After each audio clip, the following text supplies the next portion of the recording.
헌법에 있는 정치 활동의 자유, 표현의 자유를 침해한 겁니다. 그러니까요. 이게 말이 안 되는 행동을 정당이 한 겁니다. 정당이 존재하는 이유가 선거에서 이기기 위해서 존재하는 거고, 이기기 위해서는 합법적인 모든 방법을 쓸 수 있고 대통령 사진을 쓸 수 있습니다. 그걸 못 쓰게 하는 것은 이기는 것을 포기했다. 정치 활동의 자유를 포기했다. 사서 표현의 자유를 침해했다. 인권연대는 정부나 기업의 지원을 사양하고 오로지 시민의 참여로만 운영하는 100% 순도의 민간 인권단체입니다. 전 세계에 계신 스픽스 구독자 여러분 안녕하세요. 오창익입니다. 청와대와 민주당 사이의 불협화음이 드러난 게 한두 번이 아닙니다. 그런데 지방선거를 앞두고는 대형 사고가 터졌습니다. 민주당 사무총장이 이재명 대통령의 취임 전 사진이나 동영상을 사용하지 말라고, 그렇게 하면 엄하게 책임을 묻겠다는 내용의 공문을 보낸 일이 있었습니다. 의아한 일이었습니다. 그때도 논란이 일었고, 그러자 민주당 지도부는 대통령의 뜻이 그랬다고 했습니다. 그렇지만 대통령은 자신의 사진이나 동영상을 쓰지 말라고 한 적이 없었다는 것이 공식적으로 청와대 발표로 확인되었습니다. 이건 희한한 일입니다. 청와대 안에도 책임을 져야 할 사람이 있을 것 같고 당에도 책임져야 할 사람이 있을 것 같습니다. 집권 초기에 이렇게 반복적으로 분란이 생긴다면 이건 심각한 상황입니다. 바로 잡아야 합니다. 정치를 보는 눈 마키아벨리, 스픽스가 보내드리는 격조 높은 정치 토크쇼 마키아벨리. 오늘도 최고의 전문가와 함께 정치권 이슈 살펴보겠습니다. 정치평론의 최고봉 박진영 평론가 모셨습니다. 어서 오십시오. 네, 안녕하세요. 박진영입니다. 네. 약간 문제가 있는 건 맞죠? 청와대하고 민주당 사이. 아니, 왜냐하면 이게 하나의 사건이 아니라 네네. 계속 반복인데 어떤 건 오해인가? 어떤 건 뭐 소통 부족인가 하는데 계속 나오면 이건 네. 문제잖아요. 저는 일단 실력 부족으로 생긴 오해다. 실력 부족. 네. 네, 이 말씀 와. 드리고 싶은데요. 갈라치기 좋아하시는 분들은 네네. 그런 이야기 하잖아요. 정청래 대표가 지방선거의 공을 독식하기 위해서 네. 이재명 대통령이 의도적으로 빠지는 프레임을 만들었다. 끼지 뭐 못하게 이렇게, 한다. 예, 이렇게 네네. 이야기를 하는데 그건 말이 안 되죠. 아무리 당 지지도가 높더라도 대통령 지지도가 더 월등하게 높습니다. 그렇죠. 그런 상황에서 대통령을 제치고 여당 대표가 자기 얼굴로 선거한다. 이거는 말이 안 되는 설정이고요. 표가 안 나오죠. 네, 그러면. 표가 안 나오는 네네. 게 정답이고요. 당이 뭐 솔직히 그렇게 대단히 잘하는 것도 아니고요. 국민의힘이 워낙 죽을 쓰기 때문에 생기는 반사 현상인데 대통령 얼굴로 선거 치를 수밖에 없죠. 네. 그러면 이 상황이 어떻게 되느냐. 제가 취재한 바를 좀 다시 네네. 말씀을 드리겠습니다. 이른바 이 호남 쪽에 일부 민주당 후보들이 대통령 사진을 합성해서도 쓰고 옛날 오래된 사진들이 있지 않습니까? 그런 것들도 쓰고 현직 대통령인데 찍은 행사 때 사진을 본인 것과 이렇게 막 합성하고 이렇게 해서 말썽이 많았나 봐요. 소위 AI 뭐 이런 거군요. 그렇죠. 네네. AI 가지고 이제 그런 짓들이 있었나 봐요. 그래서 이게 청와대에도 항의가 들어오고 당으로도 항의가 많이 들어왔답니다. 그러다 보니까 청와대 쪽에서 이런 사람들 자꾸 쓰는데 어떻게 해야 되나, 당에서 단속해야 되는 거 아니냐, 뭐 이런 이야기도 있었나 봐요. 그 이야기를 듣고 당이 그럼 이걸 단속을 해야 되는데 어떻게 하지? 그러다가 갑자기 뜬금없이 이런 거 하지 말라라고 대통령 사진 쓰지 말라고 공문을 내려보내버린 거예요. 네네. 이제 이게 제일 잘못한 거예요. 제가 봤을 때는 제일 잘못됐는데 저도 실무자로 근무해보고 지방선거 제가 책임자도 실무 책임자도 해봤습니다. 네네. 지금 충남도지사 후보로 나간 양승조 의원이 과거에 지방선거 기획단장 하실 때 2014년도죠. 그때 제가 이제 실무총괄을 했거든요. 그때 이재명 대통령이 성남시장으로서 저희한테 심사받으신 분. 네네, 그랬죠. 네. 1등 했습니다. 그랬습니까? 민주당 단체장 중에 1등 했습니다. 심사에서요? 예, 상상을 초월하는 압도적 1등 했습니다. 네. 1등 기억하기로 이재명, 2등 강동구청장 했던 이해식. 네네. 제가 그렇게 1, 2등만 기억하고 있습니다. 네. 원래 그러면 돼요. 네네네. 3등도 경기도 어디였는데. 네네.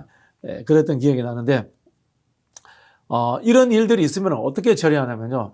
당회자한테 전화를 합니다. 당회자한테 전화를 해서 당신 경선 사전 컷오프 시킨다. 이런 짓 하지 마라. 라는 경고를 하게 됩니다. 그리고 징계 절차는 시도당을 통해서 들어갑니다. 네. 결국 시도당이 그걸 통해 가지고 이 사람을 틀어잡고 공천권 문제로 가지고 그냥 제어하는 거예요. 근데 이걸 공문을 보내버린 거야. 모두에게. 황당무계한 거죠. 네. 그러니까 모두에게 보낸 거죠. 모두에게 보낸 거죠. 네. 좀 뻥튀겨서 제가 이야기할게요.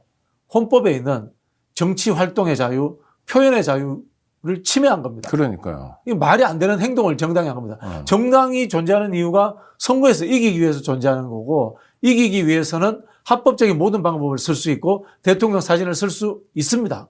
그걸 못 쓰게 하는 것은 이기는 것을 포기했다. 정치 활동의 자유를 포기했다. 사설 표현의 자유를 침해했다. 이런 하나의 거창한 비판도 받게 되는 근데 겁니다. 그게 일개 당직자의 결정이 아니라 네. 사무총장 명의의 공문이었고 네네네. 그렇다면 대표 사무총장 라인에서 확인을 한 거잖아요. 당연히. 이제 공문을 보내는 네네. 게 여러 군데가 있습니다. 네. 위원회가 있습니다. 정당에는. 위원회가 있고 직할국이 있습니다. 예를 들자면은 아니, 그런 데서 기한은 하지만 예. 총장 명의로 갈 때는 총장은 보지 않나요? 총장은 봐야죠. 당연히. 그러니까. 봐야죠. 예. 안 봤다고 생각하시는 거 아니면 봤는데 실력이 없어서 놓쳤다고 이거 생각하시는 판단을 못한 거죠. 저는 그렇게 봅니다. 네. 확인을 해봐야 되는데 조직국에서 공문이 내려갔는지 네네. 아니면은 이른바 이게 홍보니까 또 홍보위원회 통해서 갔는지 이러면 또 예매할 수 있는 게 홍보국일 경우에는 홍보위원장이 있습니다. 네네. 홍보위원장을 통해서 사전 이른바 컨펌을 받습니다. 그 상태에서 홍보위원장 명의로 내려갈 수도 있고 다시 사무총장 명의로 내려갈 수도 있습니다. 이게 왜냐면 이게 조직 일이니까 조직국일 경우에는 당연히 사무총장을 통해 가지고 공문이 내려갑니다. 근데 어쨌든 간에 사무총장이 직접적 확인을 하거나 홍보위원장을 통해서 간접적 확인을 하거나 제가 그 공문을 못 받기 때문에요. 네네. 분명히 사무총장이 확인을 하는 구조가 되어 있습니다. 그런데 이게 실무단위 일이라고 판단했다면은 최고위원회나 대표에게는 보고되지 않습니다. 요게 이제 정확한 팩트입니다. 그러니까 당대표는 보고 못 받을 가능성도 있고 받았을 가능성도 네네네. 있으나 사무총장은 정확히 보고 받았고 보고 받아야 되는 겁니다. 확인했다. 못 받았다면 그것도 문제가 되는 네네, 겁니다. 그렇죠. 근데 왜 보면 알잖아요. 이렇게 좀 의아하고 이상하다는. 판단력 떨어지고요. 판단력이 없는 거죠. 그 중요한 결함인데요. 예를 들자면 제가 사무총장에서 이거 받아봤더니 네. 제정신이야? 그렇죠. 이거는 헌법에 있는 정치활동의 자유 위반이야. 어, 저는 이렇게 판단했을 겁니다. 그러니까요. 아니면 실무적으로 오래 한 사람들은 제정신이야? 이제까지 다 했잖아. 그럼. 지금부터 안 하면 그리고 얼마나 욕을 후보가 먹겠어. 대통령 옆에 뭐 근처라도 가야 네네. 표가 나오잖아요. 네네. 동네별로 이렇게 보면 무슨 이재명 대통령 청와대 근무자 이런 게 어마어마한 경력이 되는 거 아닙니까? 그렇죠. 지금 선거에서는. 그 나쁘게 네. 표현하면은 친명들 입장에서는 맛집에 줄 서 있어요. 그러니까. 내 앞에서 끊긴 거야. 노무현 정부 때 노무현 이름 쓰고 문재인 정부 때 문재인 썼는데 왜 지금 사진 못 써? 우리만 차별해? 이런 느낌 그러니까 받는 거죠. 우리 엿먹이려고 그런 거 아니야? 친명 후보 그런 오해가 생기는 거죠. 떨어뜨리려고 그런 거 아니야? 네. 이건 타당한 오해 아닌가요? 타당한 오해죠. 제가 당장 기분 나쁩니다. 제가 2000년도에 경선 출마를 했잖아요. 네네. 경선 출마를 했는데 저도 문재인 대통령 사진을 썼습니다만은 청와대에서 문재인 대통령 직접 사진 찍은 친구한테 졌어요. 근데 이제 물론 그때 제가 출판 기념회 할 때 네. 이재명 경기지사가 오셨죠. 네네. 네, 감사하게도 오셔가지고 네. 저는 이제 그 당시에 친문파리를 해야 되는데 친명으로 찍혀가지고 이제 참 아쉽습니다. 탈락했는데 뭐 어쨌든 그때 네. 그 당시 이제 대통령께서는 경기지사로서 아끼는 후배를 도와주시기 위해서 왔고 사실 그 도움도 저는 많이 받았습니다. 네. 문제는 이걸 나쁜 프레임으로 이용해서 친문파리를 해서 저를 이제 친명으로 이렇게 갈라치기 해서 이 선거를 이긴 사람이 문제인 거죠. 그 생각해 보면 이런 거 아닙니까? 아니 이제까지 구박받다가 우리도 이제 친명 세상이 됐는데 그렇죠. 대통령 사진 한번 쓰고 싶은데 나 많은데. 그렇지 나 많은데 저 동영상도 있고 많이 있습니다. 그러니까. 진짜 얼마나 억울하겠어요. 내 앞에서 딱 끊기면. 그러니까 화내고 화나죠. 이게 뭐 구체적으로 지방선거에 개입하려고 그러는 거 아니냐? 네, 그런 라고 오해를 의심도 사게 되는 하고. 거죠. 제가 봤을 때는 이거는 당의 실무 라인 확인해서 조치해야 됩니다. 조치해야 됩니다. 분명히 이건 큰 사건입니다. 또 하나는 청와대 고위 관계자도 또 연루돼 있더라고요. 그래서 기자가 K일보라고 들었습니다. 네, 국민일보. 청와대에다가 전화를 한 거야. 전화를 했는데 청와대의 이제 핵심 관계자죠. 네. 고위 관계자가 이거 공문 보낸 거라고는 저는 보지 않고요. 대통령실에서 그런 항의들도 있고 문제가 많았다.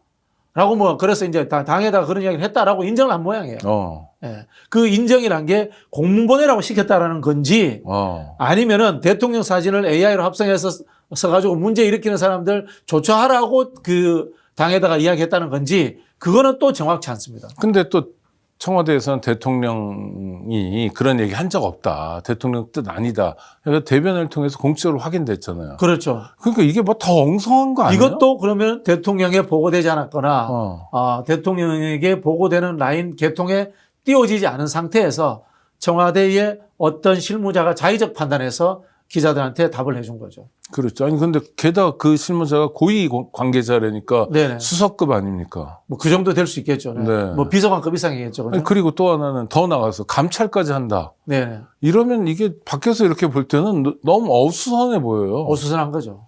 어떻게? 그래서 네. 제가 봤을 때는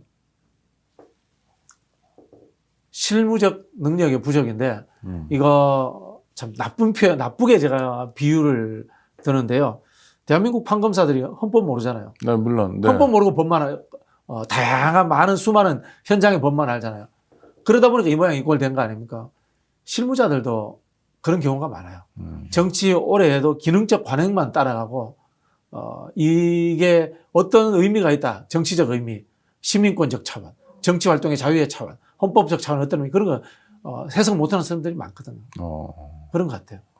아니 근데 국민 입장에서 보면 아니 이게 반복적으로 당청 간에 하여튼 지금 저는 박진영 평론가 말씀을 따라서 실력 부족으로 인한 소통 부족 어떤 오해라고 친다면 이게 반복적으로 일어나면 이건 좀 문제 아닌가? 진영을 바꾸든지 아니면 뭘 어떻게 해야 되는 거 아닌가? 당이 선제적으로 나서서 이거는 해결해야 됩니다. 사과뿐만이 아니라 네. 책임자에 대해서 조치를 해야 됩니다. 할까요? 그렇게? 저 안 하면은 이거 굉장히 심각한 문제라고 생각합니다. 네. 왜냐면요, 대통령께서 내 이른바 영역에 있는 비서관급 이상들에 대해서는 감찰하고 징계하겠다고 이야기하신 거잖아요. 그러니까요. 근데 그 대통령이 얼마나 화가 나신 거예요. 그죠? 네네. 근데 그럼에도 불구하고 당에 대해서는 이야기를 안 하는 거야. 왜 이거 당무 개입이 될 수도 있고 또 말 나올 수 있으니까. 네네. 그럼 당이 알아서 해야 되는 겁니다. 제가 봤을 때 이 더 큰 사고는 당이 친 겁니다. 그렇죠. 네. 네. 당이 큰 사고를 친 거예요. 아니 근데 하여튼 자꾸 저는 그게 궁금한 거예요. 왜 자꾸 이럴까? 예. 이거는 그냥 실력 부족 이거 하나일까 아니면 저도 의도됐을까라는 의심을 네네. 해봤어요. 해봤는데 이른바 이 친명 후보들이 출전한 주요 경선 이미 끝나버렸어. 예를 들면 경기도지사 예, 같은 경기도 거가 같은 경우에. 끝나기 전에 공문이 나왔고 그래서 네. 한준호는 좀 피해를 봤다 이런 얘기도 있잖아요.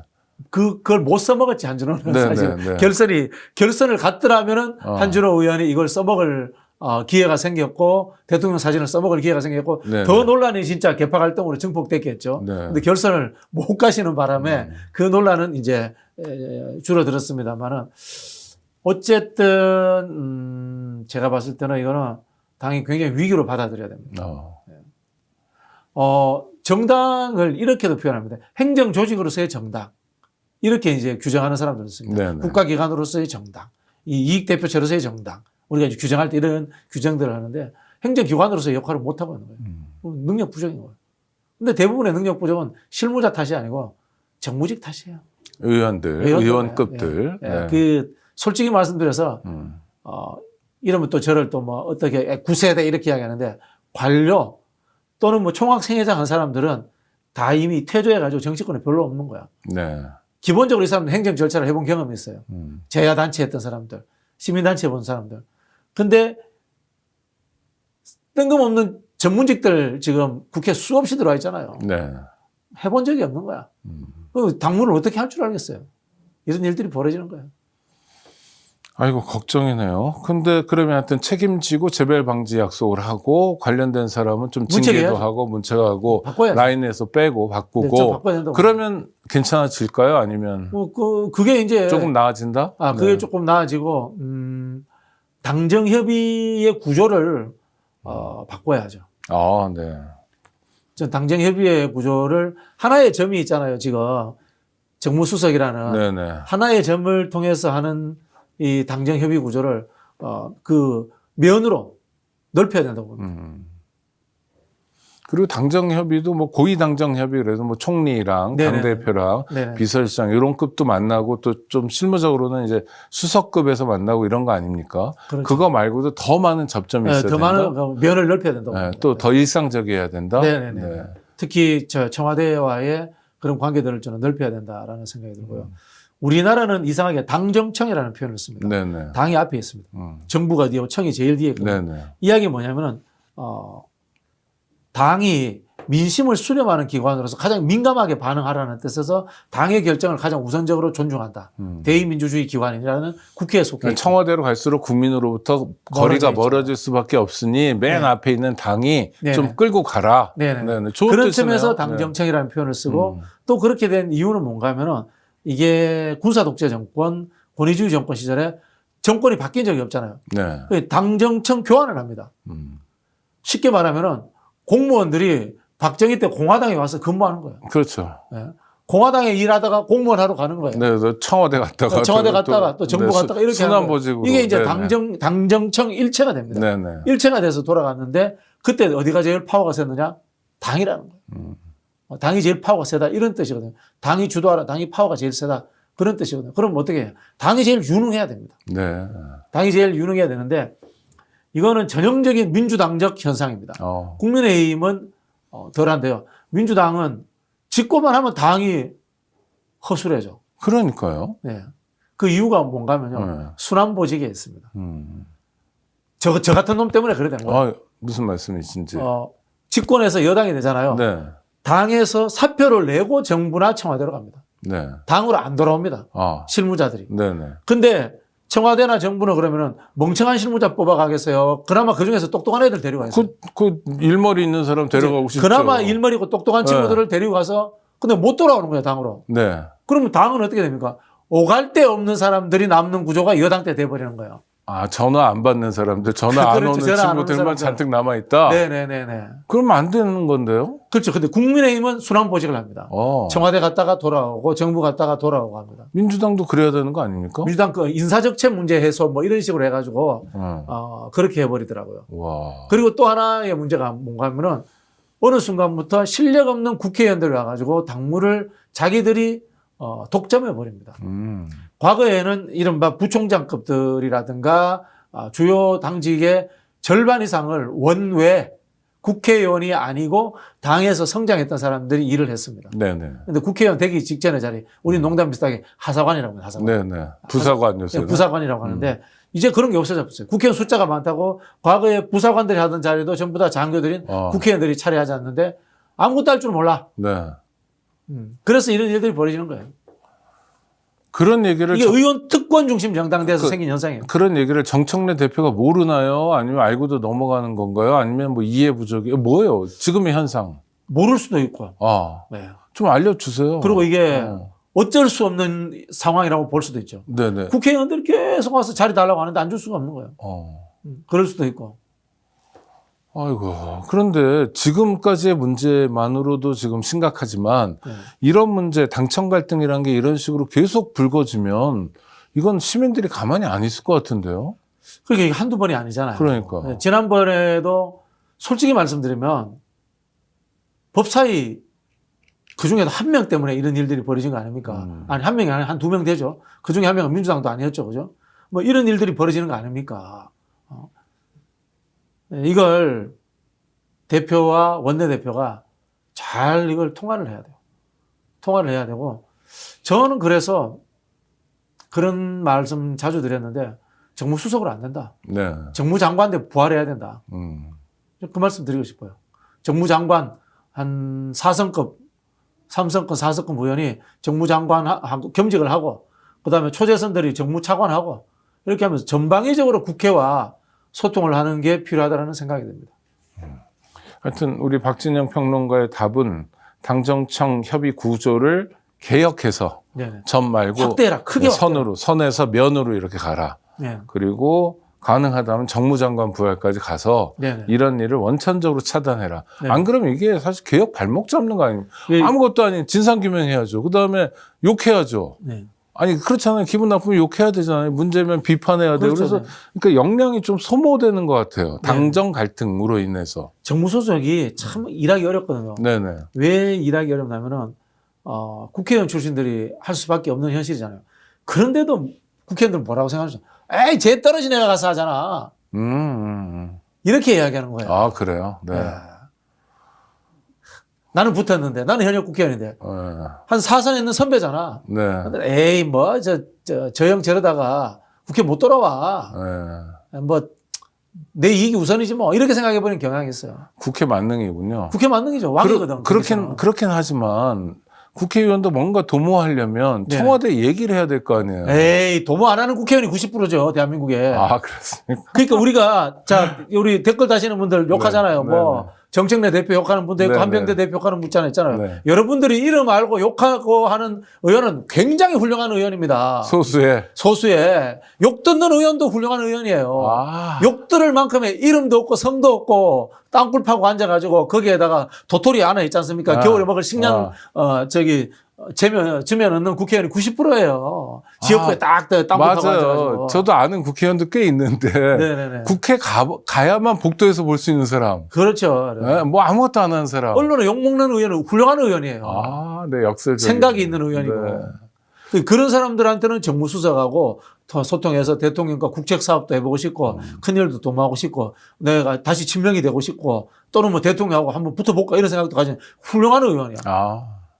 영혼이 없는 의원이 90%예요. 이름도 없고 성도 없는. 근데 그러면서도 자기는 배지만 유지하면 된다는 거 그렇죠, 아니에요? 그렇죠. 그렇게 좋아서 그렇겠죠? 그렇죠. 고 기득권에 네. 예, 안착해서 뭐가 그렇게 좋아요? 일단 뭐 이 관료들한테 갑질할 수 있고 앉아 있는데 와서 찾아와서 인사한다. 찾아와서 인사하고 국회 안에 있고 일단 요즘은 지역구 가는 건 싫어요. 네네. 이제 이게 지위가 바뀌었잖아요. 지역 주민이 더 갑이잖아요. 네네. 지역구 가는 건 싫어하지. 국회의원들 제일 가기 싫어하는 곳이 지역구예요. 네. 제일 가고 싶어하는 게 상임위 부처. 완전 뭐 이렇게 대접해 주니까. 좀 이상한 사람들 같아 보이는데 아니 뭔가 하여튼 좀 개혁을 해야지 우리가. 우리나라 정치는 네. 상상을 초월할 만큼 망가졌고 정치 절대 발전 안 했습니다. 네. 여러분들이 생각하기에 뭐 친명 세상에 대해서 훌륭한 국회의원 들어온 거 같죠? 그렇지 않습니다. 2016년 이후 그냥 폭망 수준으로 정치권 수준이 떨어지고 있어요. 그게 제가 봤을 때는 민주화와 산업화의 퇴조 현상이에요. 네. 새로운 시대로 바뀐 거야. 근데 새로운 시대에 맞는 엘리트 중앙 구조가 만들어지지 않았고 조직적으로 들어오지 않은 거예요. 옛날에 쉽게 말하면 이런 겁니다. 민주화 시대, 산업화 시대 때. 네, 김건태가 깃발 들고 몇 시 이렇게 같이 들어오고 이런 들어올 맛이 때는 있었죠. 20년 동안 민주화 운동하고 데모하면서 네. 야, 쟤 그때 보니까 조직 만들려니까 잘 짜더라. 쟤 그때 기획안서 보니까 잘 짜더라. 네. 제가 하는 대로 해서 민주화 시위 명동성당에서 조직했는데 그때 우리 시민들이 100만 명이 모여서 대박을 쳐서 제 성과 내내야.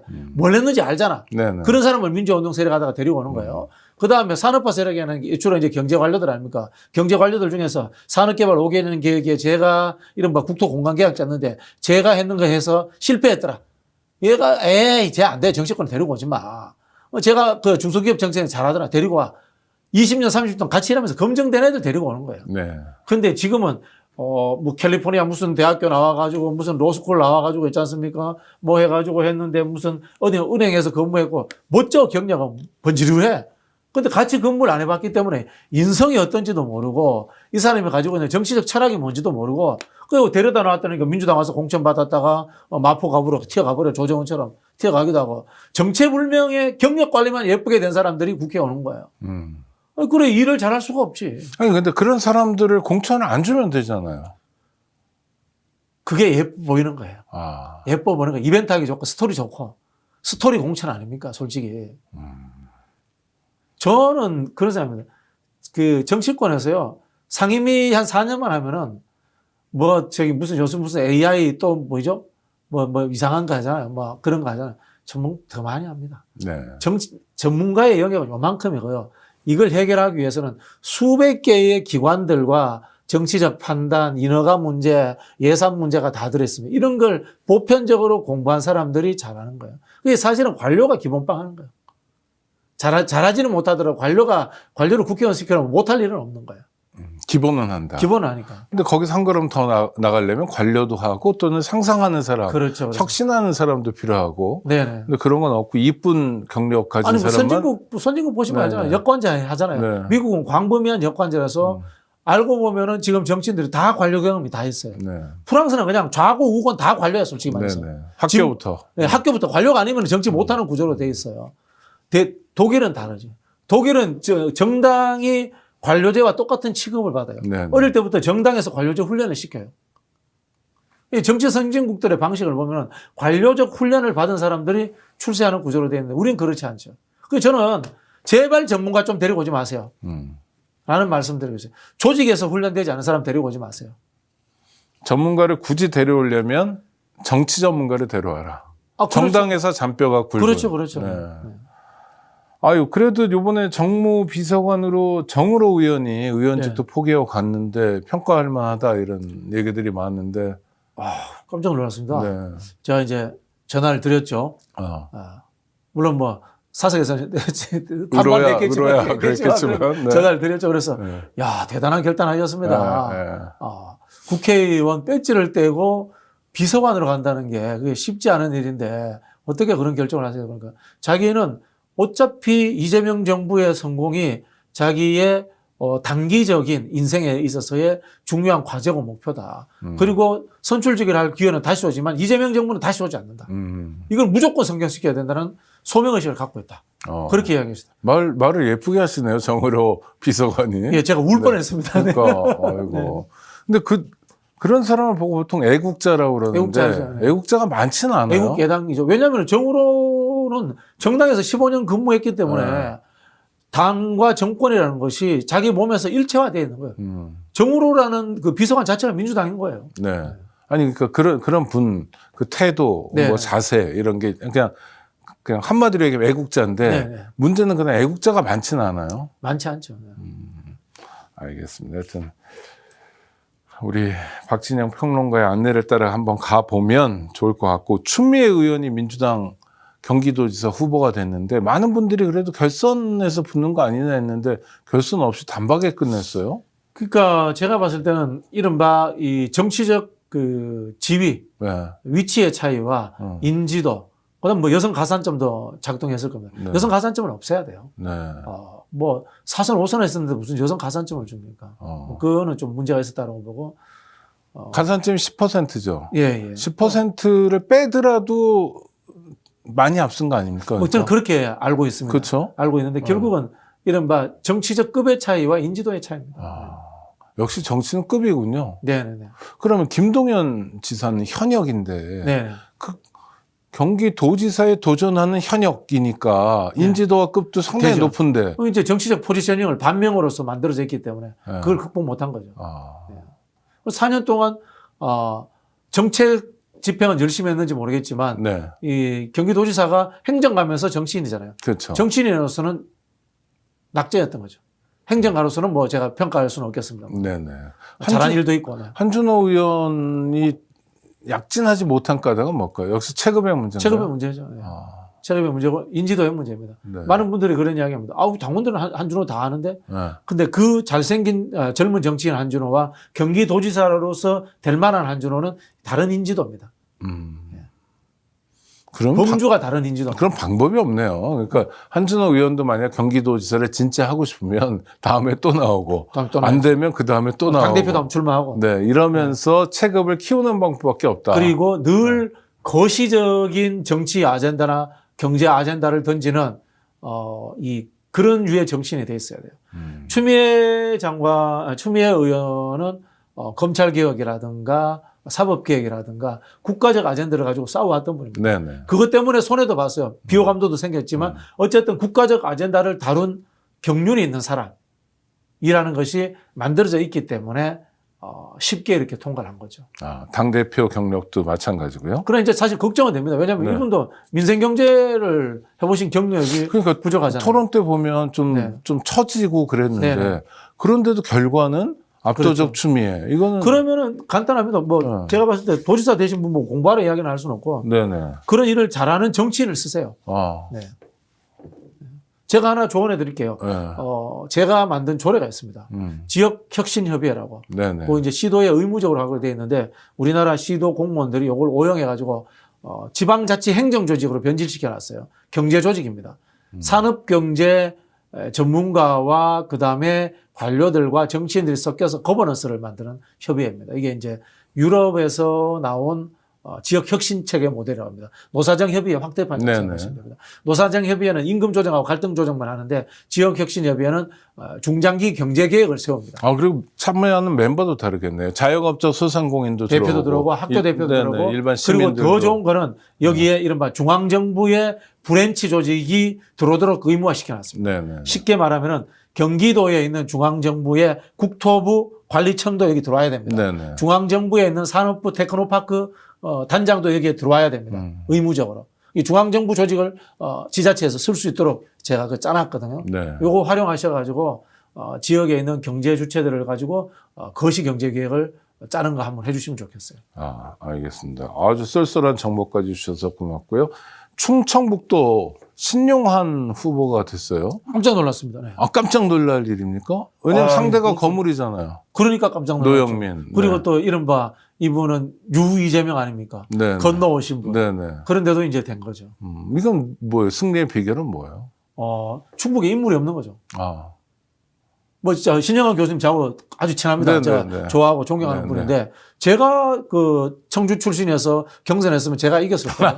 신영환 교수님. 네네. 왜냐하면 제가 이 당에서 뿌리가 훨씬 더 네네. 깊잖아요. 저는 네. 또 유 이재명도 아니고 네. 원래 이재명이고 네. 네. 그런 거 아닙니까? 그만큼 충북에 우리 당이 인재 양성을 안 했다는 뜻이에요. 아, 그러니까 정말 옛날 사람. 네. 노무현 정권의 부동산 정책의 실패의 상징으로 보이는 노영민 후보가 나오니까 유 이재명인 신용환 후보가 이겨버린 거죠. 돋보였던 거네요. 돋보였죠. 이건 돋보였던 거는 신용환 후보가 훌륭한 것도 있지만은 네. 경쟁 상대가 어. 너무 처지는 거야. 어. 그런 거죠. 네. 야, 부럽습니다. 왜 부럽습니까? 고향. 고향이 부럽습니다. 그러니까 지금 민주당 또는 시민들 사이에서 일종의 문재인 정권 심판론 같은 게 있고 우리 지지자들 사이에서 그게 네. 주요했다 이런 건가요? 그런 부분도 있었겠죠. 네, 알겠습니다. 누군가는 책임을 져야 되는데 뭐 대통령을 잘못 보좌한 비서실장도 책임 아닙니까? 네네. 근데 정치적 아까 체급을 저는 그래서 다른 사례가 되는데 네. 추미애 의원 같은 경우에 체급 때문에 이겼다라고 설명이 되는 케이스인데 네. 여기는 체급은 그러니까요. 남다른데 체급 때문에 오히려 심판받은 측면도 있고 체급이 아니죠. 여기는 체급이 아니라 체급은 인정할 만하잖아요. 주중대사도 했고 뭐 대통령 비서실장도 근데 했으니까. 이거는 추미애 의원한테 욕이 됩니다. 이렇게 같이 그렇습니까? 비교하면. 그렇습니까? 추미애 의원하고 네. 노영민 실장을 비교하면 체급은 비슷합니다만 네네네. 이런 거 아닙니까? 이 몇백 년 된 고목나무가 있어. 근데 하나는 고목나무가 아직도 잎을 잘 피워. 네, 꽃도 피고. 근데 네. 하나는 속이 다 썩었어. 네네네. 그런 거 아니겠습니까? 네. 알겠습니다. 그래서 하여튼 이게 재밌는 모델 같아요. 네네네. 그러니까 체급이 중요한데 체급이 전부는 아니다. 그렇죠, 그렇죠. 네. 체급이 꽃 피울 때 체급이고 체급이 어디서 있느냐에 따라 다르고 그렇죠. 네. 이런 거여서 아니 정치하는 분들이 우리 박진영 평론가 말씀을 잘 들었으면 좋겠어요. 체급만으로 되지 않는다. 그 썩은 고목나무가 되면 안 되는 거예요. 저는 연세 많은 80이라도 개혁 성향을 가지고 일하면 된다고 봅니다. 보니 샌더스 80이잖아요. 개혁 미국 최고의 민주당 내 개혁. 네, 아니 우리 박지원 의원도 열심히 다니시더라고요. 박지원 의원도 열심히 하잖아요. 네. 저는 박지원 의원 보고 누가 구태라고 박지원이 무언 구태야. 네. 당신 박지원만큼 일해? 이런 이야기 하고 싶어요. 건강 관리도 잘하면서. 그렇죠. 네. 네, 근데 박지원 의원님이 문제는 있습니다. 네. 저한테 밥 한 번 안 사시더라고요. 그래요? 그거 문제네요. 정말 제 돈 많이 받으셨어요. 네. 상상을 초월하는 돈 받으셨는데 아시는지 모르시는지 모르겠지만 밥 한 번 안 사시더라고요. 네. 연락 올 겁니다. 네, 이제. 네, 네. 네. 서울 경선 뜨겁네요. 네네. 근데 저희가 사실 방송하는 시간하고 이게 나가는 시간하고 약간 시차가 있어서 맞출까 못 맞출까 모르겠는데 어떻게 보십니까? 그냥 정원은 될 것 같아요. 그렇습니까? 네. 이제서야 이야기하는데 네. 자, 경선의 3대 원칙이라는 게 있습니다. 네. 첫 번째, 당내 이데올로기가 강한 사람이 유리하다. 네. 두 번째, 초반 결정 부족. 세 번째, 언론의 또는 당원들의 기대 게임, 예측 게임에 부응해야 된다. 그런 이야기를 합니다. 첫 번째, 당내 이데올로기가 강한 사람이 유리하다는 이야기입니다. 진보 정당에서는 좀 더 진보적 입장에 있는 사람, 네. 보수 정당에서는 좀 더 보수적 입장을 가진 사람이 유리하다는 겁니다. 추미애 의원이 강성개혁파 입장을 가는 이유가 그겁니다. 왜? 당내 경선은 의무적으로 투표하러 가는 날이 아니잖아요. 그렇죠. 그렇기 때문에 하고 싶은 사람만 하는 거야. 그러니까 열성이 강한 사람들이 당내 경선에 참여하거든요. 강성 지지층을 확보한 사람이 유리한 거예요. 그래서 진보 정당에서는 진보 정당 사람, 보수 정당에서 좀 더 보수 정당이 유리하다. 이게 당내 이데올로기가 강한 사람이 유리하다. 네. 두 번째 초반 결정 구조라는 거는 밴드웨건하고 같은 겁니다. 초반에 선두로 치고 나가버리면 누구나 1등으로 봐줍니다. 우리 이 정치적 현상을 보는 것 중에 두 가지를 보통 이야기합니다.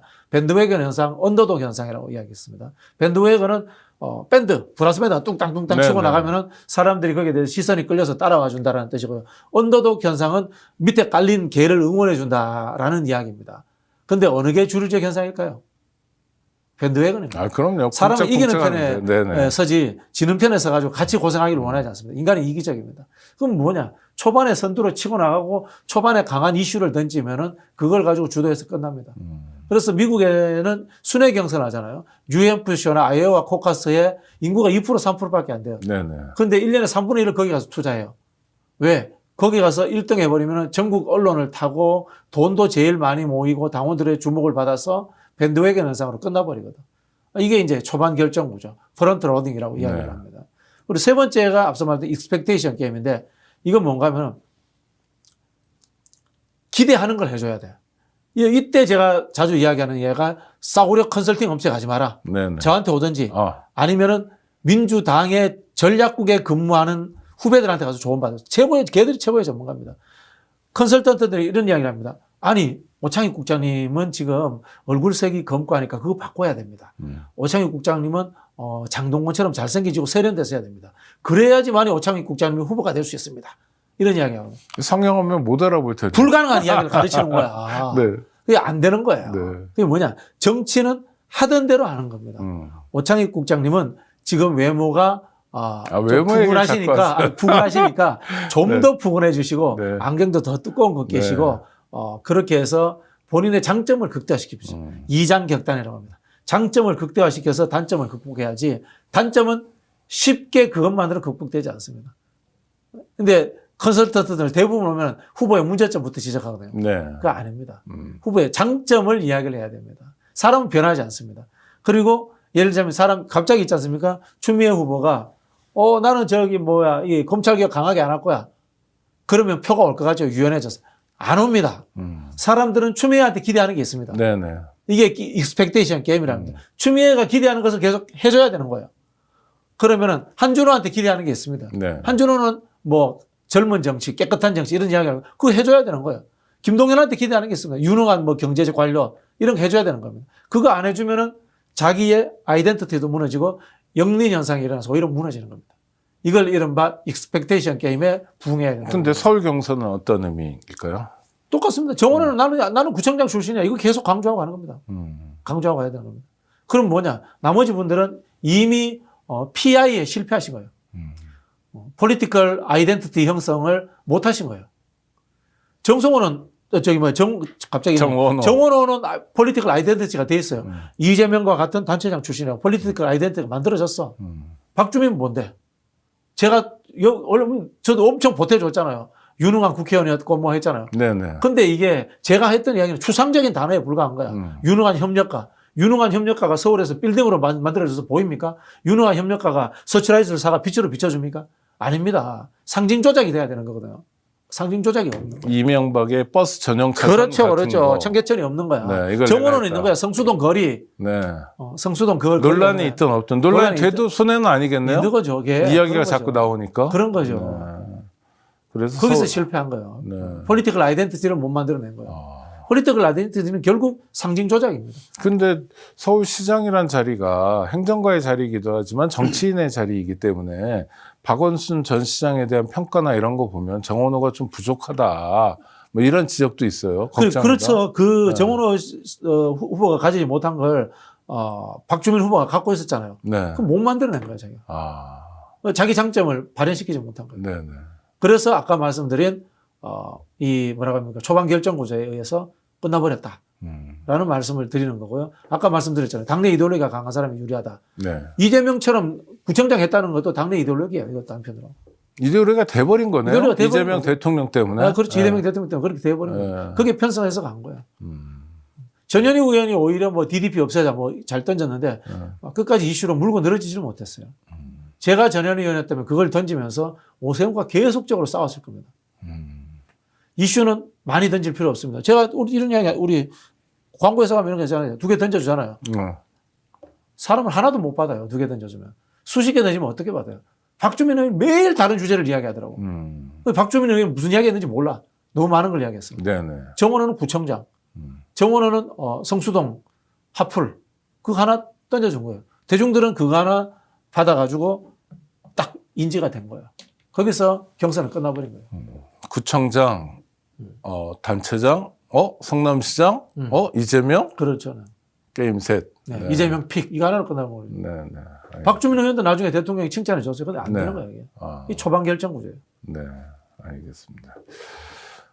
좀 와서 좀 배우고 그러지 왜? 안 배워요. 제가 잘난 줄 알아요. 박주민이요? 아니, 다 모든 의원들이 다 그래. 자기들은 국회의원 됐고, 네. 쟤는 떨어졌기 때문에 쟤한테 배울 필요 없어. 이렇게 생각해요. 그거 아닌데, 네, 맞습니다. 아니, 그러니까 박주민이 오히려 그냥 계속 오세훈 얘기만 했다면. 그렇죠. 그럼 나서 아무 말도 안 하고. 그렇지. 오세훈 이야기만 했더라고요. 네. 그러면 오세훈하고 싸울 사람은 박주민이다라는 이미지가 형성되잖아요. 그렇죠. 그렇죠. 네? 정원호에 대해서 한마디도 안 하고. 물어 뜯어야 돼요. 오세훈을. 네. 그냥 논리적으로 비판하는 게 아니라. 그러니까 마치 정원호는 저 후보로 안 나온 사람처럼 나오지 않은 사람처럼 언급도 안 하고. 네네. 그러면 좀 달라졌을 것 그러니까 같아요. 정원호 후보에 대해서 네거티브 하는 게 도움이 되는 것 같은데 네. 도움 안 됩니다. 네. 네거티브에 신경 쓸 만큼 당내 경선이 그렇게 우리가 절박하지 않아요. 왜? 네. 누가 돼도 이길 것 같으니까. 그렇죠. 네. 억지로 50대 50 누가 되면은 오세훈을 이기는데 조금 더 유리하고 이렇다 싶으면은 우리 지지자들도 전략적으로 판단합니다. 네네. 야, 이런 흠결이 있으니까 본선에 가서 불리하지 않을까? 근데 지금 월등하게 차이 나는데 에이 어차피 이길 건데 뭐 우리끼리 저렇게 뭐 쥐어뜯고 싸워 이렇게 생각해 버리는 거예요. 네. 그렇겠네요. 오세훈을 물고 뜯었어야죠. 알겠습니다. 그 다음에 전북도 한번 가볼게요. 네. 여기 문제가 많아요. 아니면 왜 그래요? 자꾸 뭐 들썩들썩하고. 근데 뭡니까? 이거 전북 정치의 민낯을 보는 것 같기도 하고. 저는 전북의 국회의원들 누군지 모르겠어요. 일단. 네, 일단 누군지 근데 모르겠어요. 다선이 많아요. 다선이 뭐 정동영 알겠어요. 그러니까. 다선이고 대권 주자까지 했으니까 뭐 그 어른은 알겠고 나머지 누군지 모르겠어요. 그러니까 심각한 거네요. 심각한 거죠. 전문가 중에 전문가가 누군지 모르겠다. 네. 그 얘기는 뭐 하던 사람인지도 잘 모르겠다는 네, 거네요. 네, 이름 네. 들어서. 네네. 근데 그런 사람들이 또 도지사 선거하는데 뭐 무슨 돈 봉투가 나오고 어쩌고저쩌고 뭐 밥값을 대줬니 안 대줬니 이러면 그러니까 이게 뭐 폐쇄성이에요. 중앙 정치에서 전북에 관심이 없는 거야. 네. 그래서 그 지역 출신의 어디 출세했던 사람이거나 네. 아니면 지역 토박이거나 이런 사람들끼리 뽑아서 후보 만들고 하니까 폐쇄성에 의해 가지고 그런 뭐라고 합니까 이 범죄 행위에 해당되는 것들도 인지하지 못하고 뭐 우리끼리 아는데 뭐 이렇게 꾸준히 해왔던 거예요. 대한민국에서 경선의 못된 방법은 다 전북에서 나온다는 이야기가 있었습니다. 네. 또 다른 경북 같네요. 뭐 그럴 경북이 수도 있죠. 전북 같고 이런 네, 거네요. 네, 그러니까 네. 고인물. 네, 고인물이죠. 자기들끼리 폐쇄되어 있기 네, 때문에. 고인물이죠. 심각하네요. 근데 그게 고이면 물도 따라 썩어 들어가는 거 아닙니까? 하여튼 그래가지고 네. 옆에도 또 오염시키고 이런 거잖아요. 민주당 전체를 또 오염시키거나 왜냐면 먹칠을 하거나. 전북 적어도. 당원이 민주당에서 제일 많아요. 그렇습니까? 네. 전북 근데 도민들 생각하면 제가 눈물이 납니다. 그러니까요. 새만금이라는 게 1950년대에 나왔던 이야기고요. 새만금을 이제 대선 공약으로 해서 국책 사업한 게 노태우 때였습니다. 그러니까요. 노태우 때 그때 같이 공약했던 주택 200만 을 가지고 지금 헐어가지고 재개발해야 되는 세상. 그렇죠. 30년이 넘었으니까. 30년. 근데 새만금은 아직도 성과가 안 나와. 이게 뭐야 이게. 그리고도 전북 정치인들은 다 새만금이 꿈이고 어쩌고 새만금 타령만 하잖아요. 땅이 필요 없는 세상이 됐어요. 네. 새만금 만들어서 농사 짓자고 네. 해서 시작을 했는데 네. 땅이 필요 없어서 헐어가지고 사실은 갯벌로 하는 게 이제 경제성이 더 나오는 네. 그런 반대 세상이 돼버렸어요. 네. 전북 정치인들 뭐 했단 말이에요 진짜. 부끄러운 줄 알아요 전북 정치인들. 게다가 새만금 청장 했던 분은 금세 그만두셨대요. 할 말이 없습니다. 선거 나온다고? 네. 그 대통령 임명직 아닙니까? 그렇죠. 네. 그게 그 양반은 비례로 한번 하셨던 분인데 네. 그게 이제 전북 정치의 지금 낙후성을 보여주는 거네요. 그렇죠. 저는 개인적으로 이제 뭐 다 아는 다 아는 사람들이지만. 사람이고 그런데 이런 이야기도 또 드리고 싶어요. 비례했던 사람은 비례하고 자기 있던 곳으로 원래 가야 돼요. 정치권에 들어오는 진입 경로가 아니에요, 비례가. 네네.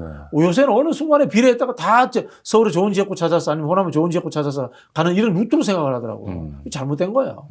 원래 비례라는 것은 표의 등가성을 높이는 게 첫 번째 네네. 목표고, 두 번째는 이익 집단들의 이른바 이익 대변 경로예요. 그렇죠. 또 특히 소수자나 약자들은 그렇죠, 이 네. 대변을 할 도리가 없으니까. 뭐 예를 들면 사회복지사협회, 강화사협회 네, 네, 이런 분들 네, 와서 하잖아요. 네. 그리고 국회의원하고 다시 그 자리로 돌아가는 거예요. 네, 네. 그 자리로 돌아가서 그 영역을 발전시키고 그 영역에다가 민주당 표 정책들을 또 구체화시키고. 그렇죠. 이렇게 하라고 비례대표 만들었는데 전부 다 비례대표 달고 들어와가지고는 그 다음에 지역구 하나 차지하고 눌러 앉아가지고는 마르고 닳도록 국회의원 하겠다 이런 생각을 갖고 있어요. 그러니까 지금 조국혁신당 12명이잖아. 이 사람들 다 어떡할 거야 지금. 그러니까 어떻게 한다는 거예요? 계속 해먹고 싶다는 거잖아요. 그 중에 하나 김영진 의원. 네네. 이분은 민주당 인재영입위원회 부위원장인데 네네. 이런 얘기를 했습니다. 조국 대표한테 양보해야 되는 거 아니냐. 지역구 출마하면. 이런 얘기인데. 뭐 개인적인 생각이죠. 아니 영입위원회 부위원장인데요? 그럼 조국 대표를 영입을 하시던가. 아니 그러니까 이 민주당이 양보해야 된다는 것에 대해서 많은 사람들이 반발할 저는 것 같아요. 동의하지 않습니다. 그러니까요. 동의하지 않습니다. 네. 큰 틀에서 조국 혁신당과 연대하고 정권 재창출을 위해서 서로 협력하고 배려해야 된다라는 부분에 동의합니다. 근데 협력과 배려라는 것도 신뢰라든가 또는 한편으로는 또 힘의 관계도 존재하는 겁니다. 네네. 우리가 솔직히 말해서 배려 안 해줘도 조국 혁신당은 우리 옆에 붙어 있을 수밖에 없어요 지금. 그렇죠. 현실이 그런데 뭐 아니 정치. 그러니까 조국 혁신당의 도움을 받아가지고 할 일이 뭐 따로 있는 게 아니잖아요. 그렇죠. 의석수도 그렇고 지방선거에서도 그렇죠, 그렇고 그렇죠. 조국 혁신당하고 후보가 각축을 벌여가지고 죄다 뭐 서울시장, 경기도지사, 국힘이 된다는 것도 아니잖아요. 네네. 그러니까 필요가 없네요. 아니 이런 거예요. 냉정한 거 우리가 아닌가? 연마을에 네. 땅이 좋은 게 나와서 저 땅을 사는데 나 혼자 돈이 있으면 나 혼자 사는 거예요. 네. 나 혼자 살 돈이 없으면 사촌하고 같이 해서 그렇죠. 협력해서 하는 거예요. 지금 우리 끼리 혼자 살 수 있어요. 뭐 그렇게 필요해. 다만 사촌하고 원수 줄 필요는 없지. 평소에 잘 지내는 거죠. 그죠?